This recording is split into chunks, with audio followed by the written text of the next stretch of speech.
கடலூர் தென்பெண்ணை ஆற்றோரம் இருக்கிற அனைத்து மக்களும் வெளியேறி முகாமுக்கு வர வேண்டும் என்று வேளாண் துறை அமைச்சர் எம்.ஆர்.கே. பன்னீர்செல்வம் வேண்டுகோள் விடுத்திருக்கிறார்.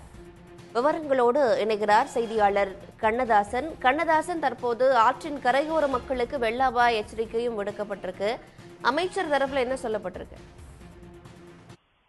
வங்கக்கடலில் உருவான செஞ்சல் புயல் காரணமாக தமிழகத்தின் தற்போது பல்வேறு பகுதிகளில் கனமழை என்பது பெய்து கொண்டு வருகிறது. இதனையடுத்து பல்வேறு அணைகளும் வேகமாக நிரம்பி வருகின்றன. இந்த நிலையில்தான் திருவண்ணாமலை சாத்தனூர் அணையிலிருந்து நீர் திறக்கப்பட்டுள்ளதால் தென்பெண்ணை ஆற்றில் வினாடிக்கு 1,70,000 கனஅடி நீர் செல்கிறது. இதனால் தென்பெண்ணை ஆற்றில் கடும் வெள்ளப்பெருக்கு ஏற்பட்டுள்ளது. கரை எது ஆறு எதென்றே தெரியாத அளவிற்கு இப்ப தண்ணீர் என்பது சென்று கொண்டிருக்கிறது. இதனால் தென்பெண்ணை ஆற்றம் கரையோரம் உள்ள வீடுகளில் இப்போது இது வெள்ள நீர் என்பது புகுந்துள்ளது. மாவட்ட ஆட்சியர் அலுவலக சாலை, திடீர்குப்பம், குண்டு சாலை, செம்மண்டலம், வெளிச்செம்மண்டலம், ஆல்பேட்டை உள்ளிட்ட பகுதிகளில் சுமார் 1000க்கும் மேற்பட்ட வீடுகளில் இப்போது வெள்ள நீர் என்பது புகுந்துள்ளது. மேலும் மக்களை பாதுகாப்பாக வெளியேறுமாறு மாவட்ட நிர்வாகம் சார்பில் தெரிவிக்கப்பட்டுள்ளது. தற்போது இந்த பாதிக்கப்பட்ட இடங்களை வேளாண் துறை அமைச்சர் திரு எம்.ஆர்.கே. பன்னீர்செல்வம் அவர்கள் பார்வையிட்டு ஆய்வு செய்தார். மேலும் பொதுமக்களிடம் அவர் வேண்டுகோளும் விடுத்துள்ளார். தண்ணீர் வரத்து என்பது அதிகமாகிக் கொண்டிருக்கிறது. அதனால் தென்பெண்ணை ஆற்று கரையோர மக்கள் அனைவருமே வெளியேறி பாதுகாப்பு மையங்களுக்கு வருமாறும் கேட்டுக் கொண்டுள்ளார்.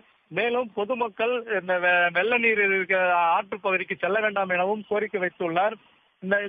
இப்போது இந்த வெள்ளப்பெருக்கு என்பது மீண்டும் இன்னும் அதிகமாகும். ஏன்னா மேலிடத்தில் கிருஷ்ணகிரி, திருவண்ணாமலை பல இடங்களில் மழை பெய்துள்ளதால் இந்த நீர்வரத்து என்பது கடலூர் தென்பெண்ணை ஆற்றுக்கு தான் வரும்.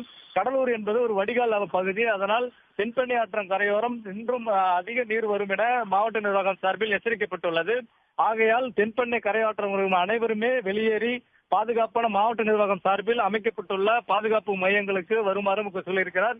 அதே போல் வேளாண் துறை அமைச்சர் மாவட்ட ஆட்சியரிடமும் அதிகாரிகளிடமும் உத்தரவிட்டிருக்கிறார். அனைவருக்கும் அடிப்படை வசதிகள், அத்தியாவசிய பொருட்கள், உணவு மற்றும் போன்ற சேவைகளை உடனடியாக செய்ய வேண்டும் எனவும் தற்போது உத்தரவிட்டிருக்கிறார்.